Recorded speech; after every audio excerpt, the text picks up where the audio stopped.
ያደፈ ገላ፣ የቆሸሸ መልክ፣ ቅጥ ያጣ መንገድ፣ በህንፃ ቁጥር ስልጣኔ የሚለካባት፣ ነዋሪው እያደረ የማይኖርባት፣ እየዋለ የማያጣጥማት የስም ከተማ አዲስ አበባ ትላንት እንዲህ ነበረች። ሰው ድሮ ልምጣ ሲል ይጨንቃል። ልምጣ ኢትዮጵያ ቤተሰብ ይዤ ልምጣ ሲል የት ነው የምወስደው የሚለው ጉዳይ በጣም ነው የሚጨንቀው። በግለሰብ ደረጃ ይሻላል፣ እንደ ሀገር ደግሞ ይጨንቃል። ምክንያቱም አሳፋሪ ስለሆነ። ምን ይሄ ብቻ! ያቺ የዓለም ሶስተኛዋ የዲፕሎማሲ ማዕከል፣ የአፍሪካውያን ቤት፣ የነጻነት ቋሚ ውርስ፣ ገጽታዋ ስሟን እንኳ ባይመጥን ክብሯን የምትገልጥበት እኔ ነኝ የምትልበት መኩሪያ መታያም አልነበራትም።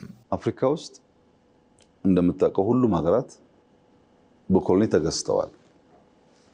ግን ሁሉም ሀገራት ከሞላ ጎደል የሄድኩባቸው ስትሄድ አበባ የምታስቀምጥበት ነፃ ያወጡበትን ቀን የሚያከብሩበት ቦታ አላቸው።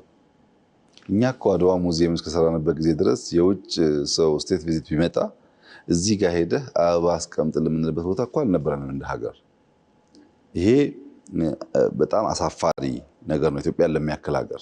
ወንዞቿ ጠቁረው በሽታ የሚያስጠቅፉ ዙሪያ ገባቸው የድህነት መናኸሪያ የሰቀቀን ኑሮ መግፊያ ሆነው ቆዩ። የተዘበራረቀው መንገድ ሰውንም እግረኛውንም አዳብሎ በስልጣኔ ቀደመን በተራማጅነት ስሙ የሚጠራን ባለታሪክ ህዝብ ምን ነው አስባለም። የትላንቱ አዲስ አበባ መሰንበት እንጂ ህይወት አታውቅም።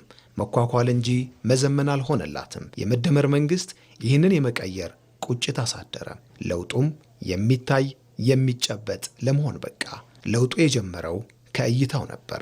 ድሮ የነበረው እሳቤ ከተማ ላይ አንደኛ ከተማን እንደ ስጋት፣ ነዋሪውን ደግሞ እንደ ወላዋይ የማየት ዝንባሌ ነበረ እና ማህበራዊ መሰረት ሲባልም የከተማውን ሰው የማግለል ልምምድ ነበረ። ግን በሁሉም መስፈርት ትክክል አይደለም። አንደኛ ሀብት ያለው ከተማ ውስጥ ነው። አዲስ አበባን ብትወስድ የኢትዮጵያ ግማሹ ያክል ጂዲፒ ያለው አዲስ አበባ ነው። ግማሹ ሀብት ያለበትን ከተማ አይገባኝ አያስፈልገኝም ብለህ ጥለህ ኢኮኖሚክ እድገት ታረጋግጥ አትችልም። ከኢኮኖሚክ እድገት አንጻር ብቻ ግን አይደለም። ከተማን የብልጽግና ሞተር የብልጽግና ኢንጂን አድርገህ መውሰድ ትችላለህ። ማደግ መለወጥ ስትፈልግ አንዱ እድገት የምታሳልጥበት ቦታ ከተማ ነው። የስልጣኔ መስታወት ነው። የአንድ ሀገር እድገት የአንድ ሀገር ስልጣኔ የሚለካው በከተሞች ነው።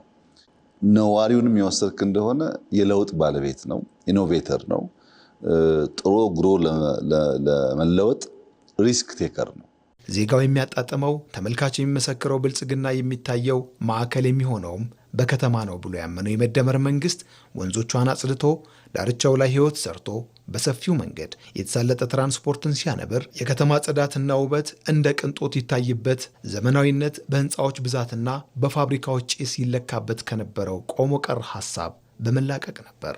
ከተሞች በመደመር መንግስት እንደ ዋነኛ ማህበራዊ መሰረት ይወሰዳሉ፣ ግምት ይሰጣቸዋል። ከተሜነትም እያደገ የመጣ ጉዳይ እንደሆነ የመደመር መንግስት ያምናል። ብንፈልግም ባንፈልግም ከጥቂት ዓመታት በኋላ አብዛኛው ሰው ከተሜ እየሆነ ይሄዳል እና ያንን አሁኑ አቅደን አልመን አስበን ቀርበን አውቀን ካልሰራን በቀር ከተማ ውስጥ እየኖረ ሰው ከተማውን አያውቅም። ከተማ ውስጥ እየኖረ የከተማውን ነዋሪ ቁጥር አያውቅም።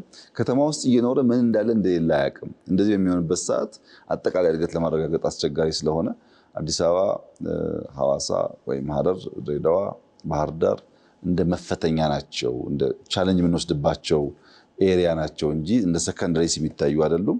አይ ቲንክ በዚያም ምክንያት በእድገታችንም በከተሞቻችንም ለውጥ እያየን ያለን ይመስለኛል። የጦር ሰፈር የነበሩ በቅድ በደረጃ ሐሳብ ያልተመሩ ከተሞች የእድገት መነሻ የመሰልጠን ማሳያ መሆን ሲገባቸው ውጥንቅጣቸው ጠፍቶ ውል አልባ ሆነው ቆይተዋል። የመደመር መንግስት ይህ ይቀየር ነበር ውጥኑ። ይሄው ሐሳብ ፍሬ አፍርቶ የዘመነች የተለወጠች ስምና ግብሯን አንድ ያደረገ አዲስ አበባን ከመኖሪያም ወደ መኩሪያ ከመሰንበቻም ወደ መታያ መድመቂያነት የቀየራትን ሀቅ ዘርቷል። ትላንት እንግዳ ልምጣ ቢል ይታፈርባት ነበር። ዛሬስ?